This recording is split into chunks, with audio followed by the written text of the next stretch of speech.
Welcome to the class 10 students. Today I will be continuing with the chapter evolution and adaptation, and I was doing the evolution part of this chapter. In my previous video I have talked about the concept of evolution, what evolution means, what are the characteristics of evolution and what causes evolution. Okay. Now today the topic that I will be going to start is origin of life.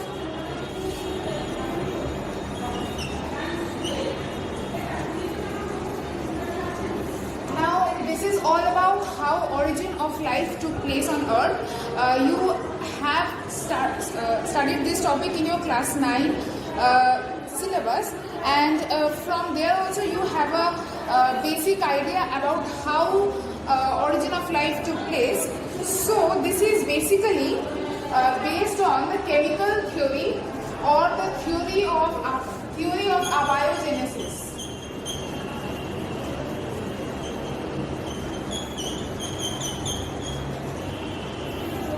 Okay, so the origin of life, according to the scientists, the theory that is accepted, which proves properly how life originated on Earth. So this is that theory, the theory of abiogenesis. Okay.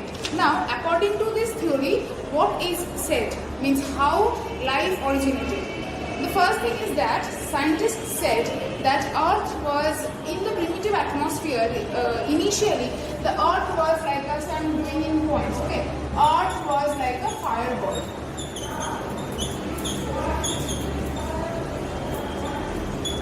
Earth was like a fireball. Now, what do you mean by fireball? Means it was extremely hot. It was a ball of fire which was burning. So you can understand, if a ball of fire is burning, that means how hot it will be.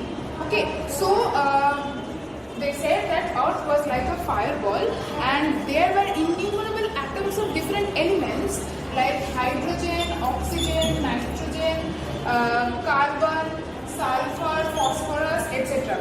So these innumerable free atoms were there in the atmosphere of the primitive Earth. Correct? Next, what is the next point? Free atoms combined to form. So these were the free atoms that were present in the atmosphere, right? Now these free atoms combined with each other to form H2. Means if one free hydrogen atom combines with one other free hydrogen atom, what will it form? H2. Same O2, same N2. H2O means if two free hydrogen atoms and one free oxygen atom combines, it will form water vapor. Okay. Next, CH4, NH3CO2. So all these were formed as a result of the combination of the different free atoms that were present in the Earth. Okay. Now, one important topic about, or one important characteristic about the atmosphere of the primitive Earth is that the primitive Earth was had a reducing atmosphere.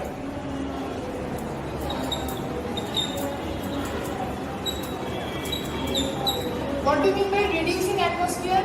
It means that there was no free oxygen molecules. No free oxygen molecules were present in the atmosphere. Whatever oxygen molecules were there, they all combined with hydrogen molecules to form H2O. As a result, no free oxygen molecules or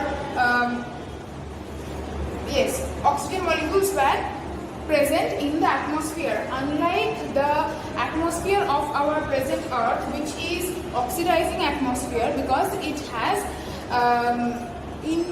innumerable amount of oxygen molecules in the atmosphere which we breathe, which are produced by the green plants as a result of the process of photosynthesis. Okay, but back at that time, in the primitive era, the atmosphere of the Earth was reducing atmosphere because there was no free oxygen molecules. Okay. Next point, H2 also combined with N2. So H2 also combined with N2 to form NH3. Okay. Next, H2 and NH3 formation of H2O. Now the formation of NH3 from this H2 molecule and N2 molecule, combining these two molecules, NH3 was formed. So the scientists said that probably these two were the first formed compounds on primitive Earth. Okay, so till now we have discussed these points. Okay, Earth was like a fireball. These free atoms of these, then they combine to form these further combine to form H2O, NH3, and I said that the atmosphere was reducing atmosphere since there was no free oxygen. Moving on to the next point. Early inorganic molecules combined together to form simple organic molecules like glucose, amino acids, glycerol, fatty acids, etc. So, what is being said? Early inorganic to simple organic means these were all the early inorganic molecules. Inorganic means completely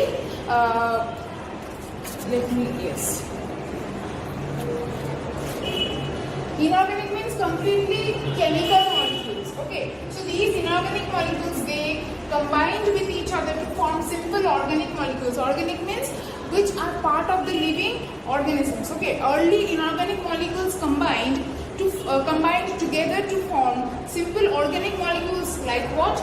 Glucose, fatty acids, amino acids, glycerol. All these things are actually the building blocks of a living organism, right? So they were formed from early inorganic compounds, right?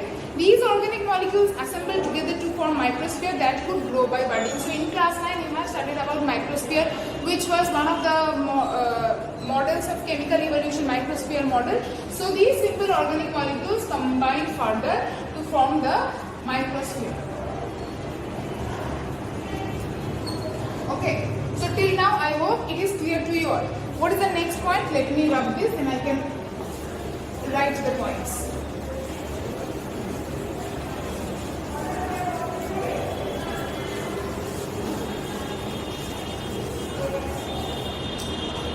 Next, what is the next point? As Earth started slowly cooling down, means previously I have said that the Earth was like a fireball, extremely hot, but very slowly it started to cool down. And what happened? Water vapor condensed to form cloud where rainfall started. So Earth cooled down.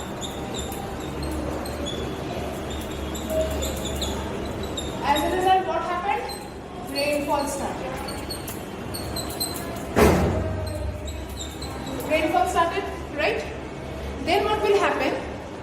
This initiated water cycle. Water cycle initiated. So how is water cycle initiated? Earth started to cool down and the water vapor condensed to form cloud, means cloud, then rainfall started. Okay, and then from rainfall it initiated the water cycle. Next, what happens? Rainwater was flowing from higher to lower level, thus forming the fountain, hilly area, hilly river, big river, sea, etc. During this downward flow of water, various salts, minerals and other chemical compounds get mixed with water and carried to the oceanic water. This is how the normal, means you have read this in geography, how from the top of the mountains, salts, etc. are being carried to the oceans and the seas. Okay, so you can read this point till the initiation of the water cycle. Okay, so next point, during rainfall there was definitely thunder shower. So what will be the next point? Thunder shower. So this thunder shower was the source of external energy. Okay, thunder or lightning called high voltage electric current, which could be the major source of external energy for various chemical reactions. Now rainfall is there, rainfall is occurring, and accompanying rainfall, what will happen? Thunder shower and lightning. Okay, so this lightning and thunder shower, this caused what? High voltage electric current.